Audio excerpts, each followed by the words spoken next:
Welcome everyone to another video on the Rads channel, and today we are reacting to my Premier League predictions because no one else has ever done that before.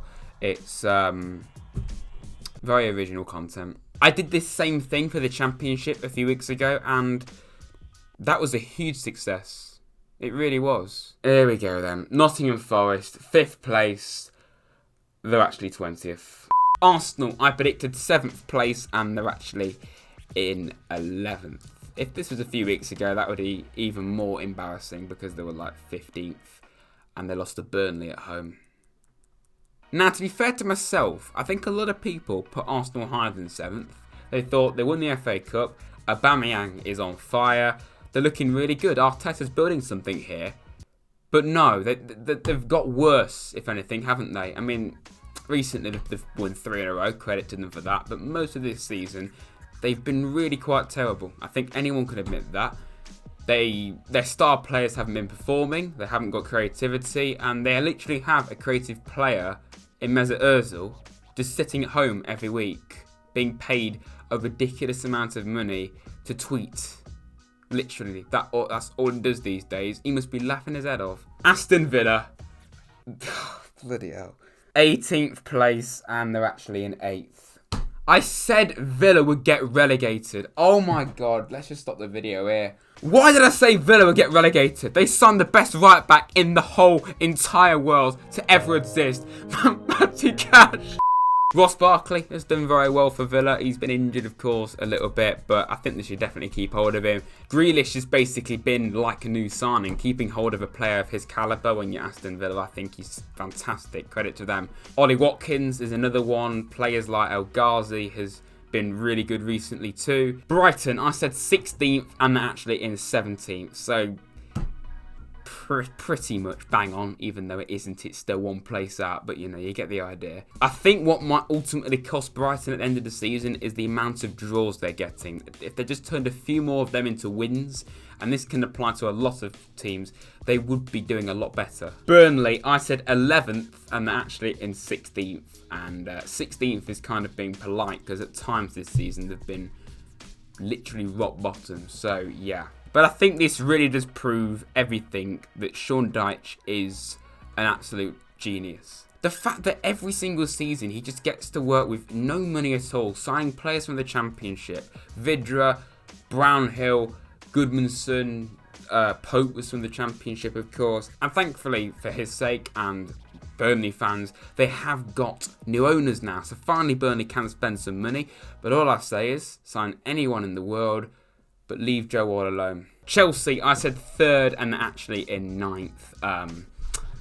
Yeah, if I did this about a month ago, I'd look quite clever because they were literally top of the league, but they've been pretty terrible this last month. 1 win in 6 is the reason why they have fallen from the top to 9th. And Frank Lampard, I think you have to question him. I think you really do. He's got so many world-class players in that team, so many options available. I don't understand why they signed so many players. Werner, Havertz, Ziyech. Is it Ziyech or Ziyech? Something like that. Silva, Chilwell, the list goes on. Crystal Palace, I said 15th, they're actually in 14th. A very, very Crystal Palace kind of season, really. Just nothing spectacular, but nothing too worrying either. I think Eze's done pretty decent, really.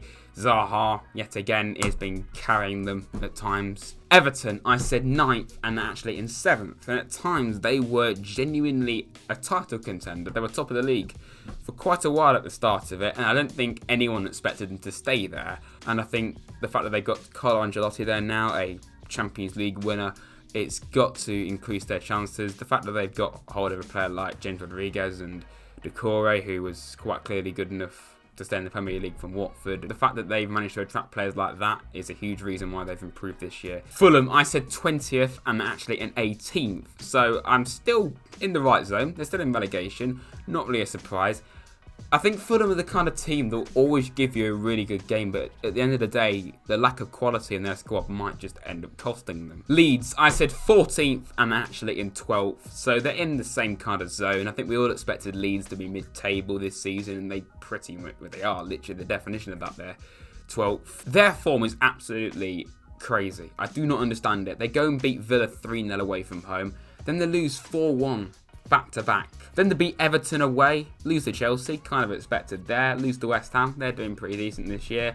Then they put 5 past Newcastle within like the last 20 minutes. They scored like 3 of them goals. Then they get battered by United 6-2. Then they beat Burnley. Then they win 5-0. And then they lose 3-0. I just think it's funny how they just, they go from battering a side to being battered within like the space of a week. Leicester, I said 8th and they're actually in 3rd. I don't really know why I said 8th. I don't understand why I did that. I'm not at all surprised to see them doing better than I predicted. My thinking maybe was that because they're in Europe, it might affect them, and they might be sidetracked by that. Maybe the fact that they completely threw away the Champions League last year, their downfall might continue, just like it has with one certain team that I talk about on this channel quite a bit. Liverpool, I said 1st, and they are in 1st, but my God, they're lucky to still be there, because their form recently has been really quite poor. Losing to Southampton, drawing with Newcastle and West Brom, one of them at home, that's really poor. I think we have to mention, though, is the lack of players certainly hasn't helped them. Van Dijk, Matip, Gomez have all been injured, Trent's been injured. It hasn't helped them out in the slightest. And I do think they need to sign a centre-back this month, in fact. Man City, I said they'll be 2nd, they're actually 5th, and quite a lot of the season have been lower than that as well. I'm a little bit confused about why they've not done better. I really am. But then again, I think the loss of David Silva has been quite huge. He's been in their midfield for years. And more recently, apart from drawing with West Brom at home, they've been really on the up. And I wouldn't be surprised at all if they still got the top 4. I think it would be very disappointing if they don't at least, at the very minimum, get the top 4. Man United, I said 4th. They're actually 2nd. And that's pretty mental, the fact that they're in 2nd place. Because remember just a few months ago when people were calling for Ollie's head, say Ollie out, not good enough, and now out of nowhere United are in the title race. You've got to give them credit. I mean, apart from going out the Champions League, it hasn't even been that bad this year, really. Forget the poor start they had. They're 2nd. Newcastle, I said 13th, they're actually 15th, so another pretty, not bang on, but near as damn it one. A lot of people say this, but if they had a better manager, if they had someone better than Steve Bruce, I think Newcastle would do a lot better with the players they have available. Callum Wilson's been pretty decent signing, 8 goals in 16 games. For a team below mid-table, I think that's pretty decent. Sheffield United, I said 12th, and, they're not 12th, let's just say that. They might be rock bottom of the league with 2 points. Even Derby, when they got relegated many years ago with 11 points, even they have more points than Sheffield do at this stage. They had 6, them lot, at this stage. I worry that Derby are no longer going to hold that record. Southampton, I said 10th and actually in 6th. And they've been higher than 6th quite a bit this season as well. They've been absolutely brilliant, Southampton, this year. Genuinely, one of the best teams, I think, to watch in the league. Credit to Hasenhüttl for what he's done. I know everyone says this, literally. Who doesn't mention this? But when you lose 9-0 at home, and then literally pretty much since that game onwards, they have been brilliant. They're finally looking back to their best after selling their entire squad pretty much to Liverpool over many years. Tottenham, I said they'll be 5th and they're actually in 4th. I don't really know why I said 5th. I think it's maybe because last year was really quite an underwhelming season for Spurs.